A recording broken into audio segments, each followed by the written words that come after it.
स्वागत है, अभिनंदन है आप सभी विद्यार्थियों का आपके अपने ऑनलाइन प्लेटफॉर्म गुरुकुल एकेडमी में। दोस्तों, हम रेडियो की तैयारी कर रहे हैं और रेडियो की तैयारी में हम लोगों ने जो है वो एमसीक्यूज और PYQ previous year question paper पर डिस्कशन प्रारंभ किया है, ताकि आप लोगों का जो एग्जाम हाल का जो प्रेशर रहता है दोस्तों, है ना, क्वेश्चन को लेकर और खासकर कथन कारण वाले क्वेश्चन, उनको कैसे हैंडल करना है, कैसे हम उसको नॉर्मल करेंगे और अच्छे से हम स्कोर कर पाएं और अपना लक्ष्य जो है वो प्राप्त कर पाएं। इसके लिए आपको पीवाईक्यू या एमसीक्यू जो सीरीज है उसको अटेंड करना चाहिए। जितने ज़्यादा क्वेश्चन पर आप प्रैक्टिस करेंगे एग्जाम हॉल में, उतना ही आपको बहुत आराम से सारे प्रश्न बन जाएंगे। ठीक है, तो उसी को हम आगे बढ़ाएंगे। और ये मोस्ट इम्पॉर्टेंट है, क्योंकि ये जो है वो प्रीवियस ईयर क्वेश्चन पेपर तो है ही, इसके अलावा और भी जो क्वेश्चन है, जो नए क्वेश्चन बन सकते हैं, उन प्रश्नों को हमने शामिल किया है। ठीक है, तो आप बहुत ध्यान से देखिएगा और क्वेश्चन लगाने का प्रयास करें। हम एक क्वेश्चन में बहुत सारे तथ्यों पर चर्चा करते हैं। जैसे पिछली बार को आपने क्लास देखा होगा, तो आगे भी हम वैसे ही प्रयास करेंगे। एक एक चीज के पूरे गहन अध्ययन के साथ हम प्रारंभ करेंगे। ठीक है, और ये एग्जाम दोस्तों बहुत जल्दी होने वाला है ना। इसका नोटिफिकेशन कभी भी आ सकता है। जिस हिसाब से पेपर में ये आ रहा है, तो उसको आप ध्यान रखिएगा। चलिए प्रारंभ करते हैं आज का पहला प्रश्न। देखिए, सबसे पहले हम बात करें, ये पेशा अधिनियम जो है ना, या कानून कह लीजिए, किस समिति की सिफारिश पर लागू किया गया है। ठीक है, तो पेशा अधिनियम बलवंत राय मेहता समिति, रंगराजन समिति, अशोक मेहता समिति या भूरिया समिति। तो आप बहुत अच्छे से जानते हैं, बलवंत राय समिति पर हमने कई बार डिस्कस किया हुआ है ना। त्रिस्तरीय पंचायती राज व्यवस्था जो है वो बलवंत राय मेहता समिति की सिफारिश पर लागू किया गया था। अशोक मेहता समिति पर भी हम लोगों ने चर्चा की हुई है दोस्तों। तो ये जो है, ये रंगराजन समिति तो इससे रिलेटेड नहीं है। और इसके बाद ऑप्शन डी ही हमारा बचता है, भूरिया समिति। इसका दोस्तों पूरा नाम था डी एस भूरिया, है ना, D S Bhuria. D S Bhuria को हम जानते हैं दिलीप सिंह भूरिया कमेटी के नाम से। और इसने दोस्तों भूरिया कमेटी गठित की गई थी किसके लिए? पेशा अधिनियम के लिए। ये पेशा अधिनियम है क्या, थोड़ा सा इसको हम समझ लेते हैं। देखिए, पेशा मतलब होता है, पी से पंचायत, यहां पर मैं आपको लिख देता हूं, पी फॉर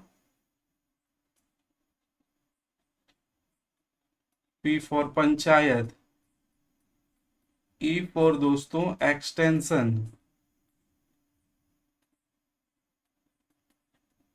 एक्सटेंशन, और एस फॉर शेड्यूल्ड,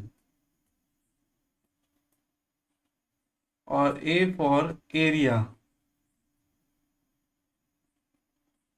एरिया। ठीक है, तो पेशा का फुल फॉर्म होता है पंचायत एक्सटेंशन शेड्यूल एरिया।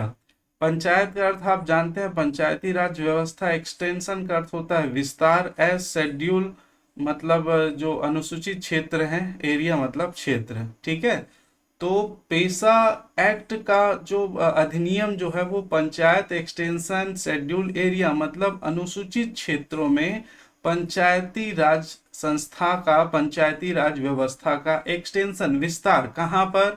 अनुसूचित क्षेत्रों में। ये है दोस्तों पेशा अधिनियम। ये अनुसूचित क्षेत्रों में पंचायत के एक्सटेंशन को, पंचायत के विस्तार को बढ़ाता है, अनुसूचित क्षेत्र में इसका विस्तार करता है। विस्तार का मतलब ये है कि जो सामान्य क्षेत्र है उससे अलग जो नियम है अनुसूचित क्षेत्रों के लिए, उसको पेशा एक्ट के नाम से हम जानते हैं।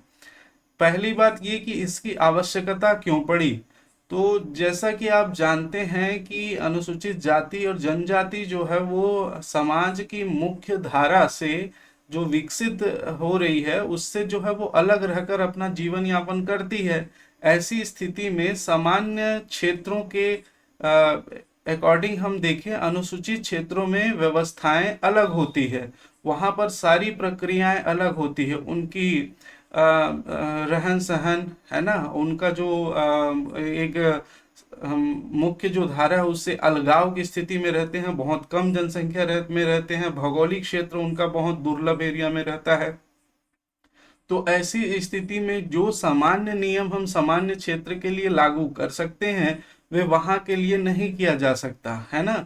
जैसे बहुत सारी चीजें देखते हैं हम, गणपूर्ति देखते हैं और बहुत सारी चीजें, क्योंकि उसकी एक संस्कृति एक अलग ही अपने नियम के अनुसार चलती है, तो उनकी संस्कृति, उनके नियम, उनके जो सभ्यता, समाज में रहने की स्थिति को ध्यान में रखते हुए उनके लिए अलग नियम निर्धारित किया गया और उसके लिए एक कमेटी गठित की गई थी, DS भूरिया समिति। ये 10 जून सन 1994 को ये समिति गठित की गई थी और 17 जनवरी सन 1995 में इन्होंने अपनी सिफारिश दी और 1996 में पेशा जो अधिनियम लागू किया गया। ठीक है, मेरे ख्याल से आप लोग को समझ में आ गया।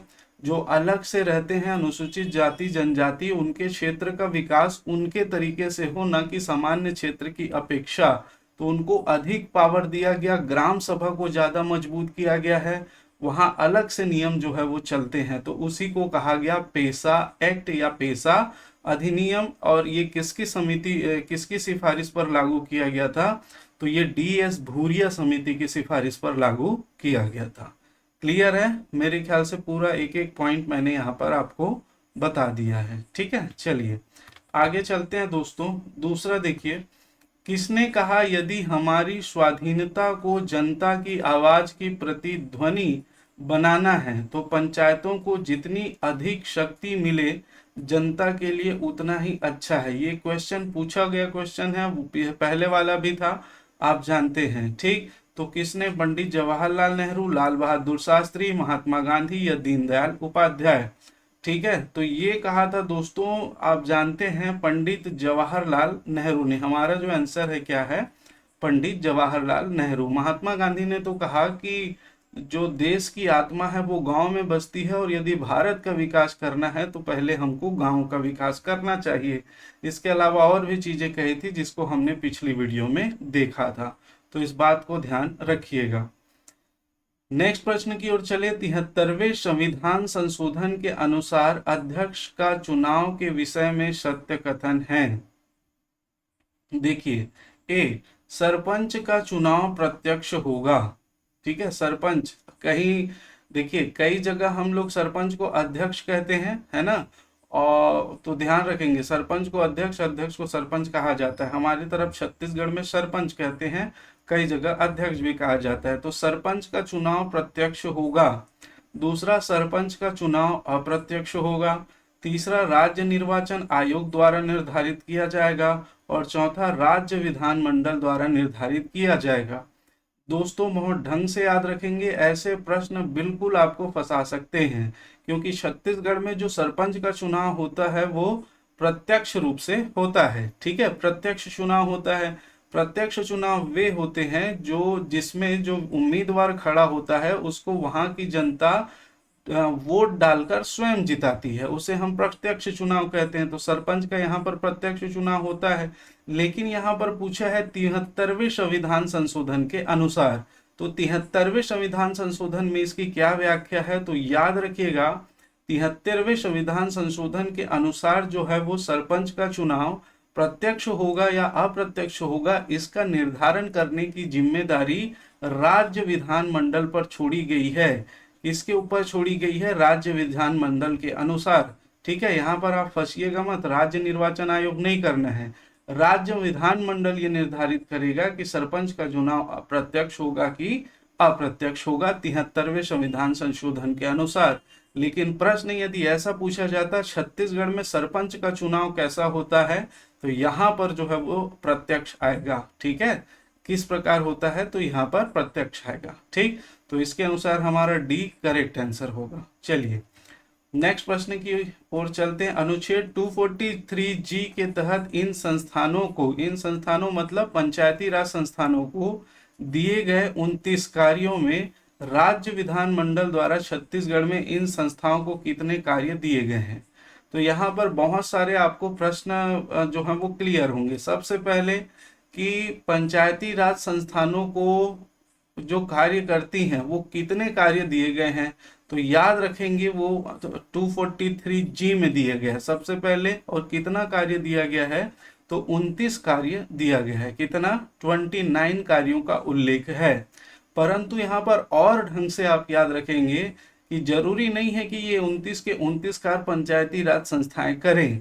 तो उसको इस 29 कार्यों में पंचायती राज संस्थाओं को कितना कार्य दिया जाएगा, इसका भी निर्धारण राज्य के, जिस राज्य की पंचायती राज व्यवस्था लागू हुई है उस राज्य का विधानमंडल डिसाइड करेगा।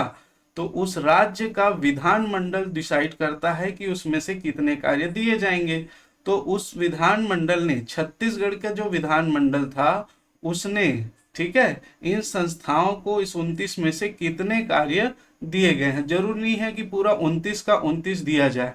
तो यहाँ पर बहुत बढ़िया प्रश्न बनेगा और ये प्रश्न फंसाने वाला प्रश्न है। ठीक है, तो यहाँ पर ध्यान रखेंगे 29, यहाँ पर 27, 26 या 25। तो बहुत ढंग से ध्यान रखना है दोस्तों। 27 कार्य, अभी जो लेटेस्ट हमारी सर्कुलर परिपत्र जो जारी हुआ है दोस्तों, उसमें 27 कार्य पंचायती राज संस्थाओं को आवंटित हैं। अगर पूछा जाता है कि 243G या 73वें संविधान संशोधन में कितना उल्लेख है, तो 29 का उल्लेख है।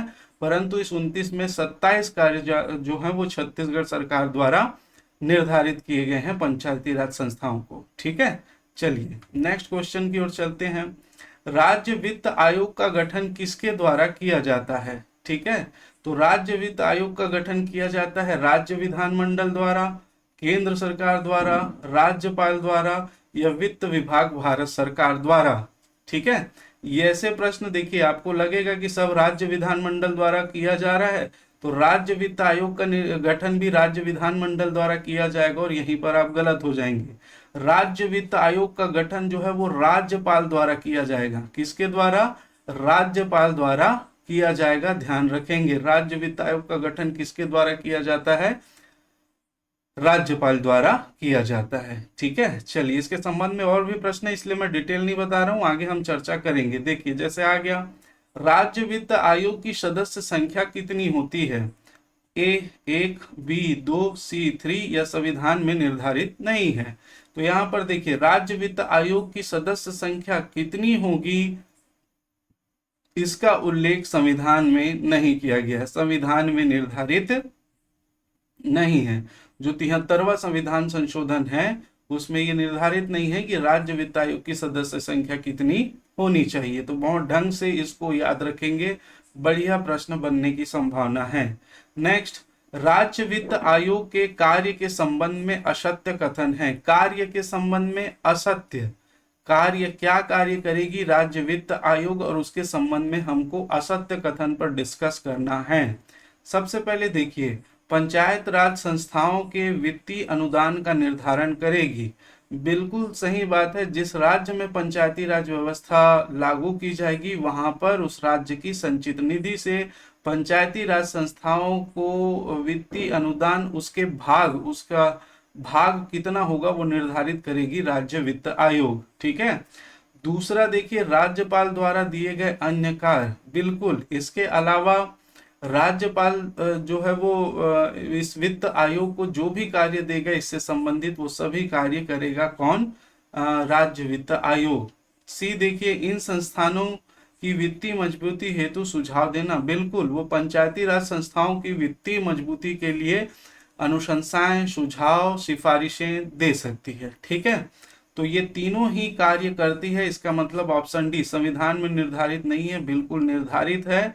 तो ये ऑप्शन डी इसका जो है वो गलत आंसर है। तो असत्य कथन छांटना था, तो यही हमारा जो है वो क्या हो जाएगा?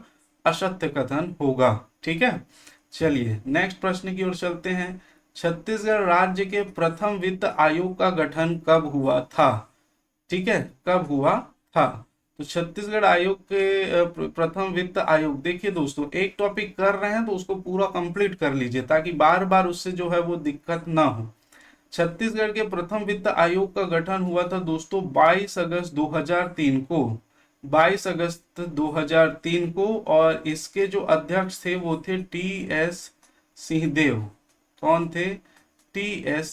सिंहदेव, है ना। इसके बाद जो हुआ है 23 अगस्त को हुआ है ना, 23 जुलाई 2011।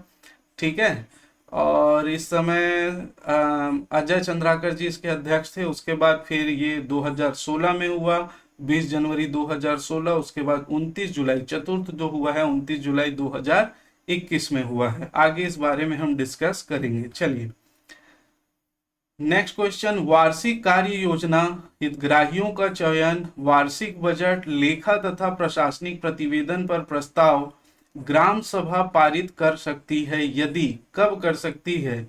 यदि ग्राम सभा में सरपंच उपस्थित हो, यदि ग्राम सभा में सरपंच और उप सरपंच दोनों उपस्थित हों, यदि ग्राम सभा में सरपंच, उप सरपंच और समस्त पंच उपस्थित हों, डी यदि ग्राम सभा में गणपूर्ति उपस्थित हो। तो गणपूर्ति या कोरम आप जानते हैं किसी भी संस्था की वह न्यूनतम संख्या जिससे उस संस्था का मीटिंग, सभा आयोजित की जाती है, उसे उसकी गणपूर्ति कहते हैं। ठीक है, तो ग्राम सभा की गणपूर्ति होने पर ही, ठीक है, ग्राम सभा की गणपूर्ति होने पर ही आप ये सभी जो है वो कार्य के संबंध में प्रस्ताव पारित कर सकते हैं। ऑप्शन डी इसका करेक्ट आंसर होगा। जब तक ग्राम सभा की गणपूर्ति नहीं होगी, आप वार्षिक कार्य योजना के संबंध में हितग्राहियों का चयन, वार्षिक बजट, लेखा तथा प्रशासकीय प्रतिवेदन पर कोई भी प्रस्ताव पारित नहीं कर सकते। इसके अलावा किसी भी नए विषय पर भी चर्चा नहीं कर सकते हैं। ठीक है, तो ढंग से याद रखेंगे गणपूर्ति होने पर। नेक्स्ट देखिए दोस्तों, मैं बार बार इस संबंध में आपसे चर्चा कर चुका हूं कि गुरुकुल एकेडमी द्वारा एडीओ का ऑनलाइन कोर्स अभी मात्र 50% ऑफ में उपलब्ध है। नोटिफिकेशन बहुत जल्द आएगा और आप यदि सोच रहे हैं कि नोटिफिकेशन आने के बाद तैयारी कर पाएंगे तो ये मुश्किल होगा। मैं नहीं कहता कि कठिन है, लेकिन थोड़ा सा कठिन तो होगा ही, है ना, क्योंकि उस समय बहुत सारी योजनाएं और आजीविका मिशन, ग्रामीण विकास की फ्लैगशिप योजनाएं, सारी चीजें पढ़नी होती है। बहुत न्यूनतम फीस में और पूरी तरह अपडेटेड कंटेंट हम लोग उपलब्ध करवा रहे हैं। ठीक है, और अपडेटेड है या नहीं ये भी आप चेक कर सकते हैं। नीचे डिस्क्रिप्शन बॉक्स में एडीओ के प्ले लिस्ट दिए गए हैं। ग्रामीण विकास की योजना, आजीविका से संबंधित ऐसे 20 जो वीडियो हैं वो पूरे डले हुए हैं, तो उन वीडियो को आप देख सकते हैं। पूरी तरह आज के डेट में अपडेटेड कंटेंट है दोस्तों, और ये मात्र 50% ऑफ के साथ 1000 रुपए में उपलब्ध है। ठीक है, 1000 रुपए में इसमें हम सभी विषयों के वीडियो क्लासेस आपको प्रोवाइड करवा रहे हैं। सभी विषयों के पीडीएफ नोट्स, और वो नोट्स डिजिटल जो टाइप्ड नोट्स हैं, और इन नोट्स को आप कॉपी करवा सकते हैं और कॉपी करवा के पढ़ सकते हैं। इसके अलावा फ्री टेस्ट सीरीज भी हम आपको देंगे। लगभग 10 फ्री टेस्ट सीरीज आपको इसके द्वारा जो है वो दिया जाएगा। ठीक है, तो यदि इसके संबंध में यदि आप सीरियस हैं तैयारी करने के लिए दोस्तों, तो बिल्कुल हमारे साथ जुड़कर आप तैयारी कर सकते हैं। नीचे एप्लीकेशन का लिंक दिया हुआ है, टेलीग्राम का लिंक दिया हुआ है, व्हाट्सएप का भी लिंक दिया हुआ है। तो उन लिंक को आप ज्वाइन कर सकते हैं, जहां पर हमारे जो अपडेट्स आपको मिल जाएंगे, हमारी वीडियोस आपको मिल जाएंगी। एप्लीकेशन के लिंक में आप क्लिक करेंगे तो वहां से डायरेक्ट परचेस कर सकते हैं। और यदि किसी भी संबंध में आपको सूचना चाहिए तो ये नंबर जो दिख रहा है नीचे फ्लैश हो रहा है, 9111949522 पर आप कॉल करके पूछ सकते हैं, व्हाट्सअप कर सकते हैं। इसके अलावा 9770519143 इस नंबर पर भी आप कॉल करके इंक्वायरी कर सकते हैं। परंतु यदि तैयारी कर रहे हैं तो बहुत जल्दी आपको शुरुआत करनी पड़ेगी। ठीक है, चलिए नेक्स्ट क्वेश्चन की ओर चलते हैं। ग्राम पंचायत के कार्यों का सामाजिक अंकेक्षण कौन करता है? ठीक है, ग्राम पंचायत के कार्यों का सामाजिक अंकेक्षण करता है कौन? ग्राम सभा। बहुत इजी प्रश्न है, परंतु ध्यान रहने पर ही इजी होगा। जानते होंगे तभी इजी होगा, अगर पढ़ेंगे नहीं तो इजी नहीं होगा। ठीक है, तो ग्राम पंचायतों के कार्यों का सामाजिक अंकेक्षण कौन करता है? ग्राम सभा। और आप एक प्रश्न का उत्तर देंगे, ग्राम पंचायत का जो है वो लेखा अंकेक्षण का कार्य किसके द्वारा किया जाता है? इसका उत्तर आप देने का प्रयास करेंगे तो हम अगले वीडियो में इसको जरूर सम्मिलित करेंगे। यदि आप उत्तर नहीं देंगे तो उन्हीं प्रश्नों को लिया जाएगा जो प्रश्न हम डिस्कस करेंगे। तो इसको आप बताइएगा कि ग्राम पंचायत का लेखा अंकेक्षण का कार्य कौन करता है। ये प्रश्न चूंकि पूछा गया था इसलिए आपको ध्यान रखना है और आगे आप बताएंगे, ठीक है। कमेंट्स में जरूर कमेंट्स करिए। नेक्स्ट, अनुसूचित क्षेत्रों में ग्राम सभा के विषय में सही क्या है। देखिए, प्रत्येक ग्राम में एक ग्राम सभा होगी, ये बिल्कुल गलत है। अनुसूचित क्षेत्रों में प्रत्येक ग्राम में एक ग्राम सभा नहीं होती है, ठीक है। और वो भी जो ग्राम है वो अलग ग्राम होते हैं जो राज्यपाल अधिसूचना के माध्यम से इस अधिनियम के प्रयोजन हेतु क्या करता है, अधिसूचित करता है। तो ये बिल्कुल गलत है। प्रत्येक ग्राम में एकाधिक ग्राम सभाएं हो सकती है, ठीक है। इसमें प्रत्येक ग्राम में अलग अलग ग्राम सभा, एक से अधिक ग्राम सभा हो सकती है। होता ये है दोस्तों कि जो ये पहाड़ी एरिया होता है ना, एक रफली मैं बता रहा हूँ, पहाड़ी एरिया है। अब यहाँ पर एक आबादी है 50 लोगों की, यहाँ पर एक आबादी है 50 लोगों की। तो ऐसी स्थिति में इसमें तो निर्धारित है कि राज्यपाल ने ये वाला क्षेत्र और ये वाला क्षेत्र को एक ग्राम पंचायत के लिए एक ग्राम के रूप में निर्दिष्ट कर दिया। परंतु यहाँ पर के लोग यहाँ पर ग्राम सभा की मीटिंग में आने में दिक्कत होती है। मतलब मैं एक उदाहरण दे रहा हूँ, भौगोलिक क्षेत्र की वजह से यहाँ पर और जनसंख्या की वजह से हर एक जो ग्राम पंचायत होती है उसमें एक से अधिक ग्राम सभाएं हो सकती हैं। ये अनुसूचित क्षेत्रों के लिए विशेष ध्यान रखिएगा। तो ये बिल्कुल करेक्ट है। ग्राम सभा की गणपूर्ति कुल सदस्यों के 1/3 से होती है, ये बिल्कुल सही है। ग्राम सभा की गणपूर्ति कुल सदस्यों के 1/4 से जब 1/3 से हो गई तो फिर मतलब नहीं है।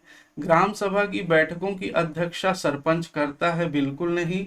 ग्राम सभा की बैठकों की अध्यक्षता सरपंच नहीं करता है, ये बिल्कुल सही है, ठीक है। यहाँ पर 1/3 क्या होना चाहिए, कोरम की गणपूर्ति, और इसमें 1/3 जो है वो क्या होनी चाहिए, महिला सदस्य। मतलब यदि यहाँ की जनसंख्या में एक मोटा मोटा ले रहा हूँ 900 है, तो 1/3 300 लोग उपस्थित होंगे तो गणपूर्ति होगी। और यहाँ पर 1/3, इस 1/3 में 100 क्या होनी चाहिए, महिला उपस्थित होनी चाहिए, ठीक है। मैं सिर्फ समझाने के लिए लिया हूं, मैं जानता हूं ये आंकड़ा बहुत ज्यादा है, ठीक। ग्राम सभा की बैठकों की अध्यक्षता सरपंच नहीं करता। इनफैक्ट कोई भी पंचायत का पदाधिकारी अध्यक्षता नहीं करेगा। इसकी अध्यक्षता के संबंध में विशेष नियम है, जो वहां पर उपस्थित कोई भी अनुसूचित जो जनजाति है उसका ही कोई सदस्य होगा जो उस बैठक में अध्यक्षता करेगा, ठीक है। तो इसके अनुसार हम देखें क्या पूछा है, सही क्या है। तो 2 सही है, 3 सही है और 6 सही है। तो 2, 3 और 6 ऑप्शन बी दिख रहा है। 2, 3 और 6 यही हमारा जो है वो करेक्ट आंसर होगा। 2, 3 और 6 सही है, ठीक। चलिए अगले प्रश्न की ओर चलते हैं। चतुर्थ वित्त आयोग के अध्यक्ष हैं, मैंने बताया था अभी चतुर्थ वित्त आयोग के संबंध में। तो चतुर्थ वित्त आयोग के अध्यक्ष हैं दोस्तों ऑप्शन डी जो है वो सर्वियस मिंज, ठीक है।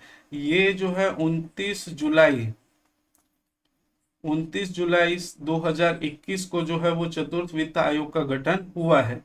टी एस सिंहदेव प्रथम थे, श्री अजय चंद्राकर द्वितीय और श्री चंद्रशेखर साहू तृतीय वित्त आयोग के अध्यक्ष रह चुके हैं, ठीक है। अभी जो चतुर्थ वित्त आयोग का गठन हुआ 29 जुलाई 2021 को, और उसके अध्यक्ष हैं श्री सर्वियस मिंज, ठीक है। चलिए अगले प्रश्न की ओर चलते हैं।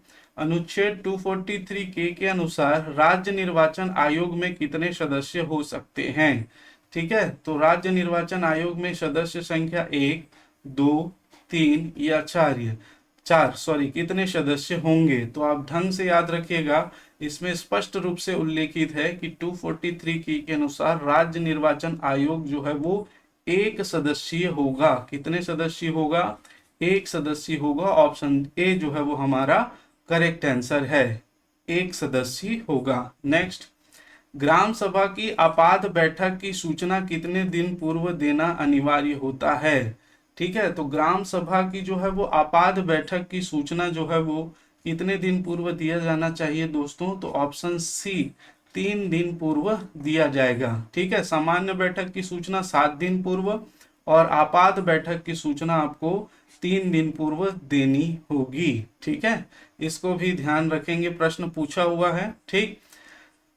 नेक्स्ट देखिए, अनुसूचित क्षेत्र में ग्राम सभा बैठक की अध्यक्षता कौन करता है, यही अभी हमने डिस्कस किया था। देखिए, ग्राम पंचायत का सरपंच करता है क्या? बिल्कुल नहीं करेगा। ग्राम पंचायत का उप सरपंच करेगा? बिल्कुल नहीं करेगा। ग्राम सभा द्वारा उसी समय निर्वाचित अनुसूचित जनजाति का व्यक्ति, बिल्कुल उसी समय निर्वाचित। नेक्स्ट, ग्राम सभा का एक सदस्य जो उस समय उपस्थित हो, बिल्कुल सही, उस समय उपस्थित होगा तभी निर्वाचित होगा।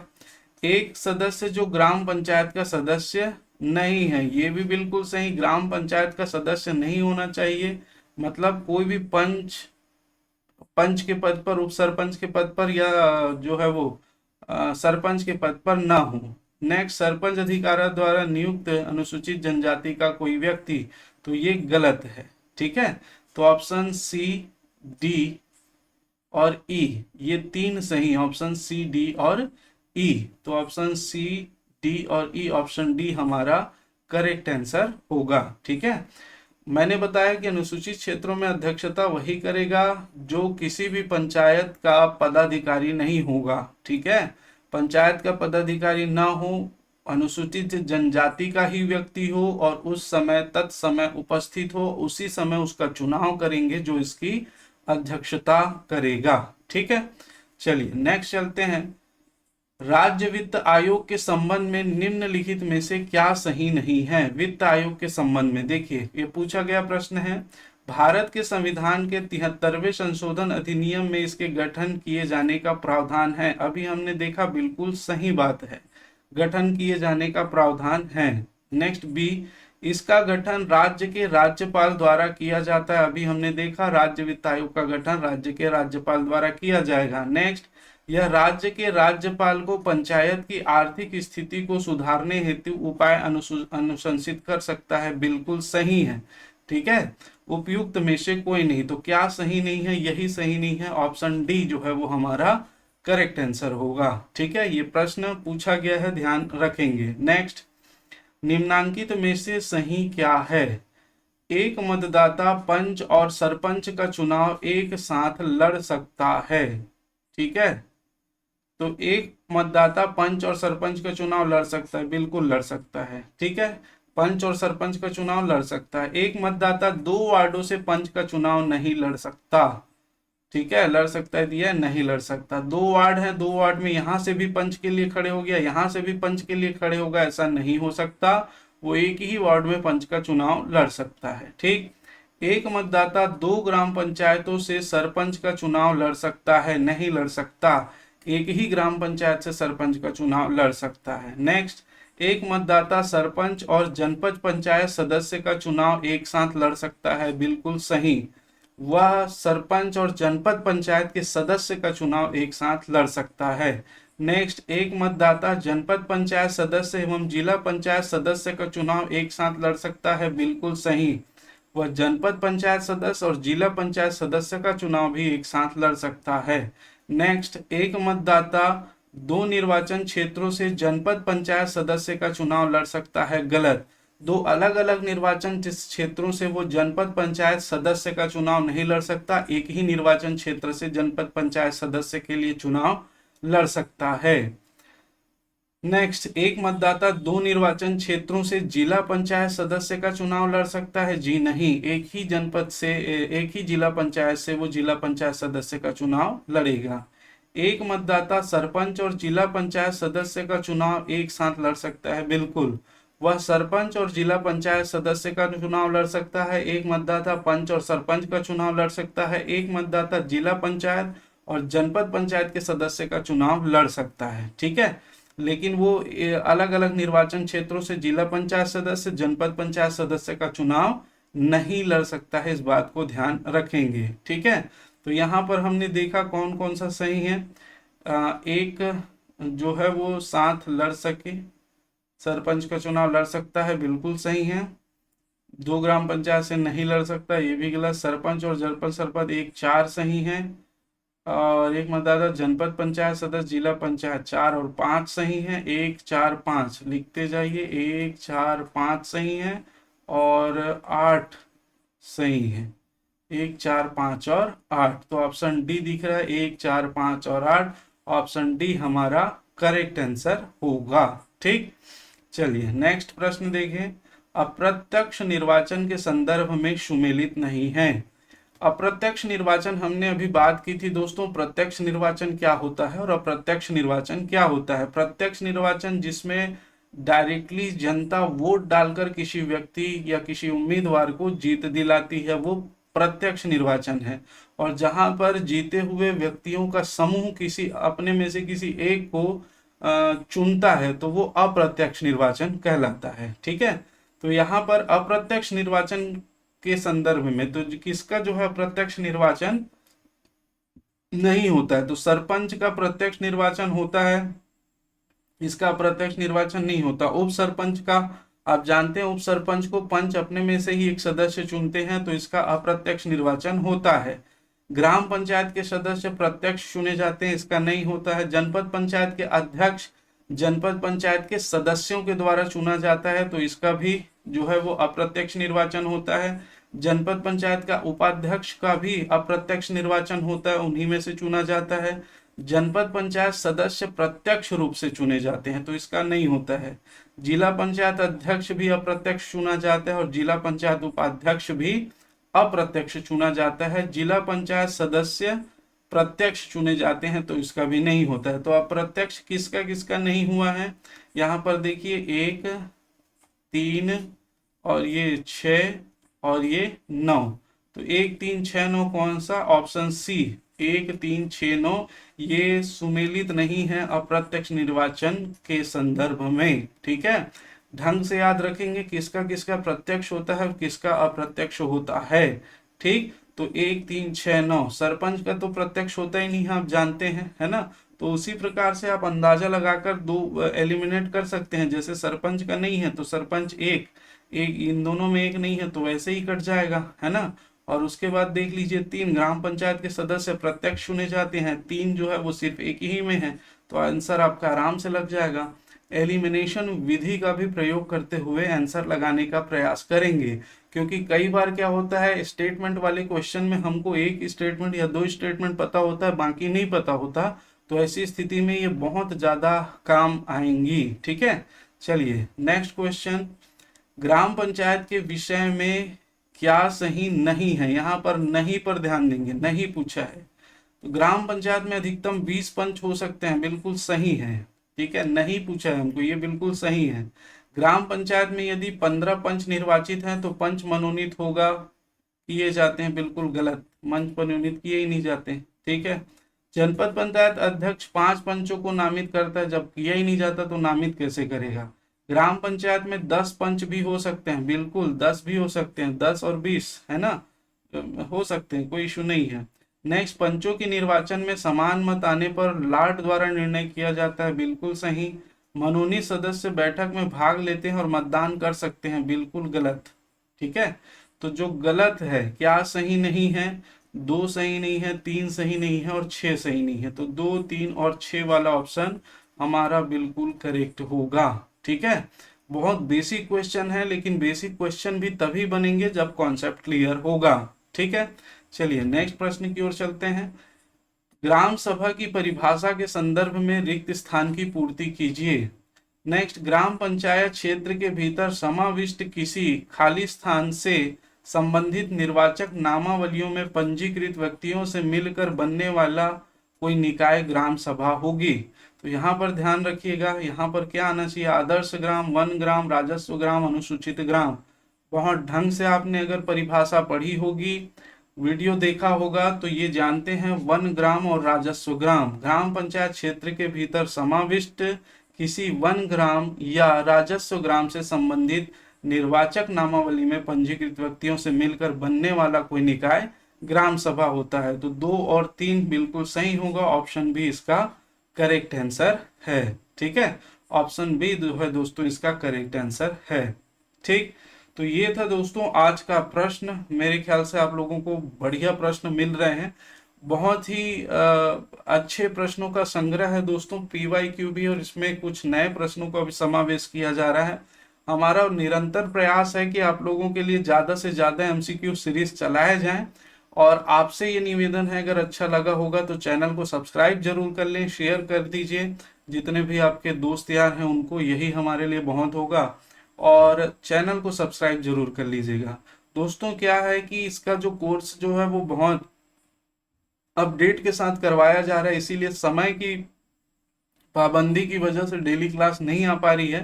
प्रयास यही कर रहे हैं कि ज़्यादा से ज़्यादा आपको क्लासेस उपलब्ध करवाया जाए। ठीक है, तो आज के लिए इतना ही।